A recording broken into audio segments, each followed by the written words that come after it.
ঋণ ডিস্ট্রিবিউশনের যে হার সেটা গত 33 বছরের মধ্যে সবচেয়ে কম পর্যায়ে চলে আসছে, সেটা হচ্ছে 4.47%। সেটা হচ্ছে আপনারা জানেন এই সরকার জিডিপি প্রবৃদ্ধি টার্গেট করেছে 6.5%, কিন্তু IMF এই টার্গেট দিয়ে ওনারা প্রেডিক্ট করছে এটা ম্যাক্সিমাম 3.5%-এ যাবে। আপনারা জানেন যে ঋণ দেওয়ার যেই ঋণ মানে আমাদের হচ্ছে এখানে ঋণ জেনারেশন, ঋণ ডিস্ট্রিবিউশনের যে হার সেটা গত 33 বছরের মধ্যে সবচেয়ে কম পর্যায়ে চলে আসছে, সেটা হচ্ছে 4.47%। এখন দেখেন প্রাইভেট সেক্টরে ইনভেস্টমেন্ট নাই, নতুন কর্মসংস্থান হচ্ছে না, আমার জ্বালানির কারণে প্রত্যেক দিন নতুন নতুন প্রতিষ্ঠানগুলো বন্ধ হয়ে যাচ্ছে। এখন এই সময়ে আমার এনবিআরকে টার্গেট দেওয়া হয়েছে 6,04,000 কোটি টাকা। এখন এই 6,04,000 কোটি টাকা 42% প্রবৃদ্ধি, মানে গত বছরের তুলনায় 42% বেশি হচ্ছে এনবিআর হচ্ছে আপনার রাজস্ব সংগ্রহ করবে। আমরা এনবিআর এর কাছে জানতে চেয়েছিলাম এটার ফিজিবল স্ট্র্যাটেজিটা কি, কোন প্রক্রিয়ায় হচ্ছে আমরা এটা করবেন, কোন প্রক্রিয়াটা আপনারা করবেন।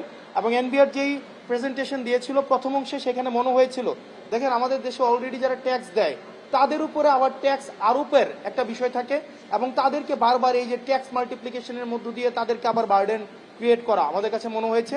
কিন্তু ট্যাক্স বেজ এক্সপানশনের কোনো ধরনের পলিসি, স্পষ্ট পলিসি আমরা দেখতে পাই নাই যে আমরা ট্যাক্স বেজ এক্সপানশনটা কিভাবে করব, নতুন করদাতাকে কিভাবে আমরা ট্যাক্সের আওতায় নিয়ে আসবো, এই বিষয়ে স্পষ্ট আমরা সুস্পষ্ট কোনো রূপরেখা পাইনি। আপনারা যদি দেখেন কিন্তু ট্যাক্স যারা অলরেডি দিচ্ছে তাদেরকে আবার ট্যাক্সেরকে আবার নতুন করে কিভাবে ট্যাক্স আরোপ করা যায় এই বিষয়গুলো নিয়ে কথাবার্তা হয়েছে। আমরা জানি বাংলাদেশের বিজনেসম্যানদেরকে অনেকেই আমাদের এই সিস্টেমেটিক কারণে অনেকেই হ্যারেস হয়ে থাকে।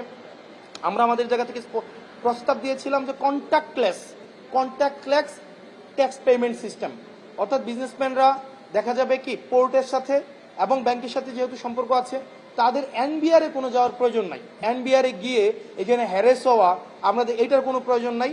বরং আপনারা দেখেন, এবং আরেকটা বিষয় রয়েছে দেখবেন এনবিআর তারপরে হচ্ছে ব্যাংক এবং পোর্টের মধ্যে একটা চিঠি চালাচালির প্রক্রিয়া আছে।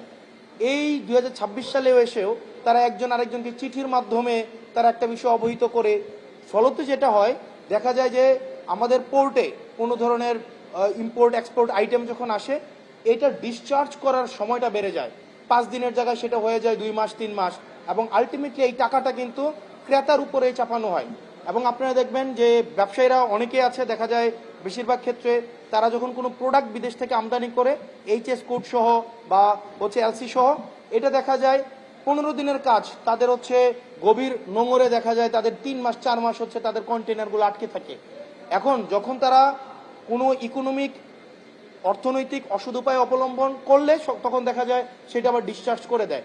সেজন্য আমরা প্রস্তাব করেছিলাম এই কন্টেনারগুলোকে কিভাবে দ্রুততম সময়ে ডিসচার্জ করে দেওয়া যায়। ডিসচার্জ করে দিলে দেখা যায় যে একটা অসৎ উপায় একটা রয়েছে, আপনারা জানেন যে পোর্টগুলোর মধ্যে এটাকে যেন ডিজিটাল অটোমেটেড প্রক্রিয়ায় করা হয় এবং অ্যাপ্লিকেশন প্রোগ্রামিং ইন্টারফেসের মধ্য দিয়ে আপনার পোর্ট ব্যাংক এবং এনবিআর এর মধ্যে যেন data exchange, real time data exchange করা হয়। এই বিষয়গুলো আমরা আমাদের জায়গা থেকে প্রস্তাব করেছি। আমরা আরও বলেছি যে আপনার